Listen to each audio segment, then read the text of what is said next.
Problem से solution तक, astro तक, नो योर फेट। ओम नमः शिवाय। मैं हूं ज्योतिषाचार्य के.एम. सिन्हा और एस्ट्रो तक पर आप सभी का बहुत बहुत स्वागत है। तो इस श्रृंखला में इस पार्ट में हम समझेंगे कि राजयोग कुंडली में अगर नहीं बन रहा है तो उसके पीछे क्या रीजन हो सकता है, उसके पीछे क्या कारण हो सकते हैं। तो इसको उदाहरण से समझते हैं। देखिए, मैं 5 राजयोग आपको बेसिक बता रहा हूं जिसको आपको याद रखना चाहिए। पहला राजयोग जो है वो शश राजयोग, जो कि शनि द्वारा बनाया जाता है। जब शनि अपने उच्च राशि में रहते हैं या अपने स्वराशि में रहते हैं तो शश नाम का पंच महापुरुष राजयोग का फॉर्मेशन हो जाता है। इसी तरीके से मालव्य नाम का राजयोग, जो कि शुक्र द्वारा बनाया जाता है।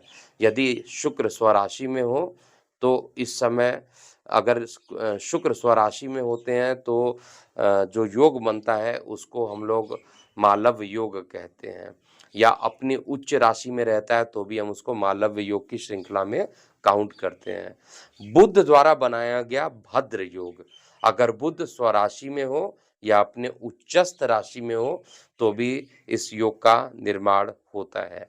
इसके अलावा रोचक नाम का पंच महापुरुष योग, जब मंगल ग्रह अपने स्वराशि में हो या अपने उच्च राशि में हो तो ये राजयोग का निर्माण होता है। और इसके अलावा हंस योग, जो कि देवगुरु बृहस्पति द्वारा बनाया जाता है, और देवगुरु बृहस्पति द्वारा जो योग बनता है उसमें बृहस्पति या तो उच्च राशि में हो या तो स्वगृही हो जाए तो इस योग का निर्माण होता है। तो बेसिकली पंच महापुरुष योग की बात किया जाता है। ग्रह टोटल 9 टाइप के होते हैं, जिसमें क्रूर ग्रह भी होते हैं और शुभ ग्रह भी होते हैं और पाप ग्रह भी होते हैं। लेकिन 5 ग्रह, जिसमें से आप 9 ग्रहों में से 5 ग्रह ही ये राजयोग बनाते हैं। 4 ग्रह जो राजयोग नहीं बनाते हैं उसमें राहु केतु किसी भी टाइप का राजयोग नहीं बनाते हैं, उल्टा ये राजयोग को भंग करने का काम करते हैं। इसके अलावा सूर्य देव और चंद्र देव कभी अकेले किसी प्रकार का राजयोग नहीं बनाते हैं, जबकि ये राजयोग बनाने में बहुत महत्वपूर्ण भूमिका निभाते हैं। उदाहरण के लिए, जब बृहस्पति के साथ चंद्रमा केंद्र में हो या बृहस्पति के साथ चंद्रमा साथ में बैठे हो तो गज केसरी योग का निर्माण कर देते हैं। यानी चंद्रमा अकेले योग नहीं बना रहे हैं, लेकिन बृहस्पति के साथ आ रहे हैं तो एक अच्छा योग बना दे रहे हैं। इसके अलावा सूर्य अकेला कोई भी राजयोग नहीं बना रहे हैं, लेकिन सूर्य के साथ जब बुध की युति हो रही है तो बुध आदित्य योग का फॉर्मेशन हो रहा है। तो बुध आदित्य योग का जो फॉर्मेशन हो रहा है ये सूर्य और बुध के कारण हो रहा है, जबकि सूर्य अकेला कोई राजयोग नहीं बनाता है। तो बहुत सारी ऐसे उदाहरण मैं यहाँ पर दे सकता हूँ जिसमें राजयोग का निर्माण होता है, लेकिन राजयोग फलित होगा या नहीं होगा इसको समझना बहुत ज्यादा जरूरी है। इस एड को स्किप करना तो बहुत मुश्किल है, पर लाइफ की प्रॉब्लम्स का सॉल्यूशन ढूंढना आसान। प्रॉब्लम से सॉल्यूशन तक, एस्ट्रो तक, नो योर फेट।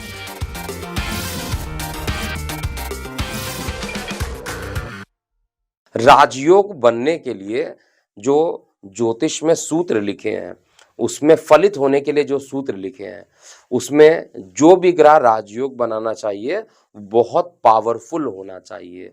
अब पावरफुल का क्या मतलब है कि वो ना ही बाल अवस्था में होना चाहिए, ना ही कुमार अवस्था में होना चाहिए, युवा अवस्था में होना चाहिए, वृद्ध और मृत अवस्था में भी नहीं होना चाहिए। जितना ज्यादा ये युवा अवस्था में होगा उतना ही अच्छा ये परिणाम देंगे। अगर सपोज कीजिए, उदाहरण के लिए बृहस्पति चंद्रमा से केंद्र में है, बृहस्पति मात्र 1 अंश के हैं और चंद्रमा जो है 12 अंश के हैं, तो यहाँ पर जो राजयोग बनेगा बहुत अच्छा नहीं बनेगा। लेकिन जैसे जैसे बृहस्पति का अंश बढ़ाते जाइए, आपको पता है 5 टाइप की ग्रहों की अवस्था होती है, तो 0 से 6 तक की जो अवस्था होती है वो सामान्यतः या तो बाल अवस्था कहते हैं या मृत अवस्था कहते हैं। ये डिपेंड करता है कि सम राशि है या विषम राशि है। लेकिन युवा अवस्था के लिए 12 से 18 डिग्री दोनों ही कंडीशन में होते हैं। तो 12 से 18 डिग्री का, अब चंद्रमा तो 12 डिग्री का है तो मैं तो इसको मजबूत मानूंगा, लेकिन नीच राशि में अपने ना हो। इसके अलावा बृहस्पति भी 12 से 18 डिग्री के बीच में हो तो इससे बनने वाला राजयोग बहुत ही अच्छा राजयोग बन जाएगा। तो राजयोग के फलित होने के लिए ज़रूरी है कि राजयोग अंशों में अंशात्मक बल उसका ज़्यादा होना चाहिए और साथ में वो अपनी नीच राशि में किसी तरीके से उपस्थित ना हो, क्योंकि जब चंद्रमा की बात करते हैं तो चंद्रमा वृश्चिक में नीच का होता है, अगर सूर्य की बात किया जाए तो वो तुला में नीच का होता है। क्योंकि चंद्रमा और सूर्य खुद का राजयोग नहीं बनाते हैं, इसलिए बहुत ज़्यादा संभावना होती है कि जब ये राजयोग बनता है तो ये ज़रूर देखना चाहिए इन दोनों में से कोई राजयोग बनाने में कोई नीच अवस्था में तो नहीं पहुंच गया। इसी के साथ साथ आप ये भी पाएंगे कि जब राजयोग फलित होता है तो अपनी दशा अंतर्दशा में इसका जो फल होता है वो बहुत तेजी से मिलता है। और सामान्यतः अगर किसी की कुंडली में राजयोग अच्छे तरीके से बना है, केंद्र में जाकर बना हुआ है, तो बहुत अच्छा मिलेगा। लेकिन अगर यही योग अगर आपका केंद्र के जगह पर 12वें भाव में या 6वें भाव में या 8वें भाव में जाकर ये राजयोग का फॉर्मेशन हो रहा है तो ये बहुत कमज़ोर हो जाएगा।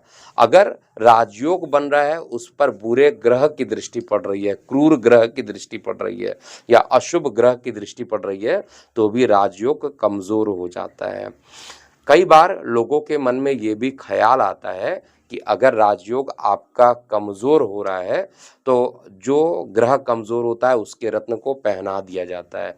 ये भी गलत कॉन्सेप्ट है। ज्योतिष में ये लिखा है कि जो ग्रह नीच का होता है वो हमेशा नीच का ही फल देगा। अगर उसका नीच भंग हो जाता है तो वो अच्छा परिणाम देगा, नहीं तो वो सदैव खराब परिणाम देंगे। नीच के ग्रह या कमज़ोर ग्रहों के रत्नों को कभी भी धारण नहीं करना चाहिए। धारण हमेशा ऐसे ग्रहों को करना चाहिए जो आपके योग कारक हैं और साथ में वो आपके लिए अच्छे जगह पर बैठे हों। अगर वक्री ग्रह है, लगन में बैठा है, उसका रत्न पहन लिया तो द्वादश का परिणाम देने में सामर्थ्य हो जाता है। इसी तरीके से इसकी स्थिति पर बहुत ज़्यादा इम्पोर्टेंस हो जाता है कि ये किस जगह पर बैठा है। अगली श्रृंखला में आपको इसके बारे में और जानकारी दी जाएगी। एस्ट्रो तक पर जुड़े रहने के लिए बहुत बहुत धन्यवाद।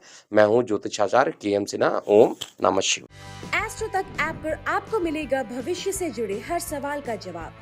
डाउनलोड कीजिए एस्ट्रो तक ऐप और चुटकी में जुड़िए इंडिया के बेस्ट एस्ट्रोलॉजर से।